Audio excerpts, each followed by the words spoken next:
जरा सोचिए, जब पूरा ब्रह्मांड विनाश की कगार पर खड़ा हो, जब प्रकृति के सारे नियम टूटने लगें और एक अनियंत्रित अहंकार पूरी सृष्टि को निगलने के लिए तैयार हो जाए, तो उस खोए हुए संतुलन को वापस कौन लाता है? ये एक ऐसा सवाल है जिसने सदियों से इंसान को सोचने पर मजबूर किया है। एक पल के लिए इस दृश्य की कल्पना करते हैं। एक ऐसा महासागर जो पानी नहीं बल्कि आग उगल रहा है। एक ऐसा लम्हा जहां समय की गति पूरी तरह से रुक गई है और पूरी प्रकृति बस अपनी सांसें थामे खड़ी है। ये सिर्फ कोई कोरी कल्पनाएं नहीं है। ये हमारे महाकाव्यों के वो शक्तिशाली दृश्य हैं जो बताते हैं कि जब वजूद पर संकट आता है तो उसका समाधान भी कितना प्रचंड होता है। हमारे आज के इस विश्लेषण में हम 5 अत्यंत गहरी और शक्तिशाली पौराणिक कथाओं को एक साथ जोड़कर देखने वाले हैं। हम ये समझेंगे कि कैसे ये अलग अलग लगने वाली कहानियां असल में अव्यवस्था से लौकिक व्यवस्था यानी कॉस्मिक ऑर्डर तक पहुंचने की एक ही महान यात्रा का हिस्सा हैं। तो इस चर्चा में हमारा सफर कुछ ऐसा रहेगा। सबसे पहले हम लौकिक अव्यवस्था के खतरों को समझेंगे, फिर परम स्थिरता के अवतारों पर बात करेंगे, उसके बाद दिव्य अस्त्रों के निर्माण, ईश्वरीय प्रेम की धुन और आखिर में इन सब से मिलने वाले अंतिम आध्यात्मिक सत्य की ओर बढ़ेंगे। चलिए सीधा अपने पहले चरण यानी लौकिक अव्यवस्था के खतरे से शुरुआत करते हैं। इन सभी कहानियों में एक बात बिल्कुल कॉमन है। शुरुआत में ही ब्रह्मांड का बैलेंस किसी न किसी अत्याचारी शक्ति द्वारा बिगाड़ दिया जाता है। यह दिलचस्प बात यह है कि इन कथाओं में असुर या दानव सिर्फ कोई बाहरी दुश्मन नहीं है। हिरण्याक्ष जैसे असुर उस अनियंत्रित अहंकार का प्रतीक है जो इतना बढ़ जाता है कि इंसान खुद को ही ईश्वर समझने लगता है। ये अहंकार प्रकृति के नियमों को तोड़ देता है, सृष्टि के अस्तित्व को खतरे में डाल देता है। और ठीक इसी पॉइंट पर एक दिव्य हस्तक्षेप की जरूरत पड़ती है ताकि सत्य को वापस स्थापित किया जा सके। अब जब ये संतुलन पूरी तरह बिगड़ जाता है, तब जरूरत होती है परम स्थिरता के अवतारों की। ये वो समय है जब दुनिया की भौतिक नींव यानी फाउंडेशन ही दांव पर लगी होती है। आइए इसकी गहराई में उतरते हैं। सोचिए, देवता अपनी शक्तियां खो चुके हैं, अमृत पाने के लिए समुद्र मंथन हो रहा है और ब्रह्मांड का सागर जहरीला हो चुका है। लेकिन सबसे खौफनाक पल तो तब आया जब मंथन के लिए इस्तेमाल हो रहा विशाल मंद्राचल पर्वत बिना किसी बेस के पाताल के गहने अंधेरे में धंसने लगा। एक ऐसा क्षण जब लगा कि बस पूरी सृष्टि इस अंधेरे में खत्म हो जाएगी। और तब भगवान विष्णु ने एक विशालकाय कूर्म यानी कछुए का अवतार लिया। उनकी पीठ वज्र से भी ज्यादा कठोर थी। जब उन्होंने उस धंसते हुए विशाल पर्वत को अपनी पीठ पर लोका और नागराज वासुकी की मदद से मंथन फिर से शुरू हुआ, तो उस घर्षण से ऐसा लगा मानो पूरा समुद्र आग की सांसें ले रहा हो।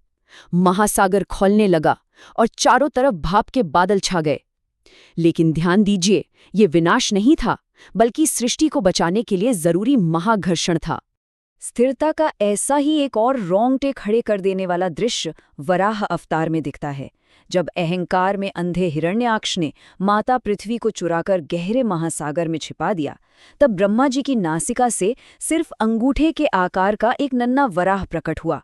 और देखते ही देखते वो वराह इतना विशाल हो गया कि उसने पूरे आकाश को ढक लिया। उस दिव्य वराह ने उबलते हुए महासागर में छलांग लगाई, हिरण्याक्ष के अहंकार को चूर चूर किया और माता भूदेवी को अपने विशाल दांतों पर उठाकर एक बार फिर से स्थिरता ला दी। बिल्कुल अद्भुत है ना? अब इन भौतिक स्थिरता के अवतारों से थोड़ा आगे बढ़ते हैं, तीसरे चरण पर, यानी दिव्य अस्त्रों का निर्माण। क्योंकि बुराई की जड़ों को पूरी तरह से भस्म करने के लिए एक प्रचंड विनाशकारी शक्ति की जरूरत थी। ये कहानी है सुदर्शन चक्र के जन्म की। सूर्यदेव का तेज इतना प्रचंड था कि पूरी सृष्टि उसे बर्दाश्त नहीं कर पा रही थी। तब देवताओं के महान शिल्पकार विश्वकर्मा ने एक दिव्य भट्टी बनाई। उन्होंने सूर्य की हजारों किरणों की गर्मी और घर्षण को तराशकर एक ऐसा अस्त्र तैयार किया जिसमें 108 कांटेदार किनारे थे। एक ऐसा लौकिक चक्र जो हवा से नहीं बल्कि सीधा मन की गति से चलता है। सोचिए, इस अस्त्र के निर्माण के पीछे कितना बड़ा बलिदान और दिव्य कौशल छिपा था। अब यहाँ जो बात सबसे ज्यादा दिलचस्प है वो ये कि इस अस्त्र को सिर्फ एक हथियार के तौर पर देखना गलत होगा। सुदर्शन शब्द बना है सु यानी शुभ और दर्शन यानी दृष्टि से।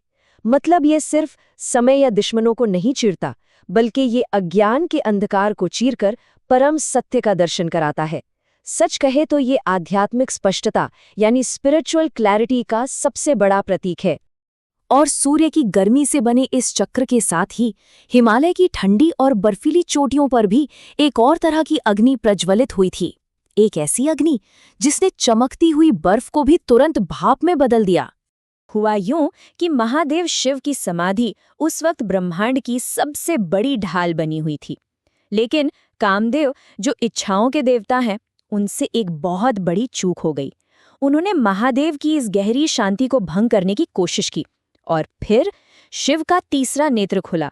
पलक झपकते ही एक ऐसी प्रलयंकारी अग्नि निकली जिसने कामदेव को वही भस्म कर दिया। ये कथा हमें बिल्कुल साफ तौर पर दिखाती है कि जब इच्छाओं का अहंकार अपनी सीमा पार करता है तो परम ज्ञान की सिर्फ एक दृष्टि ही उसे राख करने के लिए काफी होती है। अब प्रचंड अग्नि और विनाशकारी अस्त्रों की इन भारी भरकम कहानियों के बाद हमारी इस यात्रा में एक बहुत ही खूबसूरत और अहम बदलाव आता है। चौथा चरण, ईश्वरीय प्रेम की धुन। न्याय और क्रोध से निकलकर अब हम शुद्ध भक्ति और उस निर्मल प्रेम की ओर बढ़ रहे हैं, जहां कोई अस्त्र नहीं बल्कि सिर्फ एक धुन पूरी सृष्टि को बदल देती है।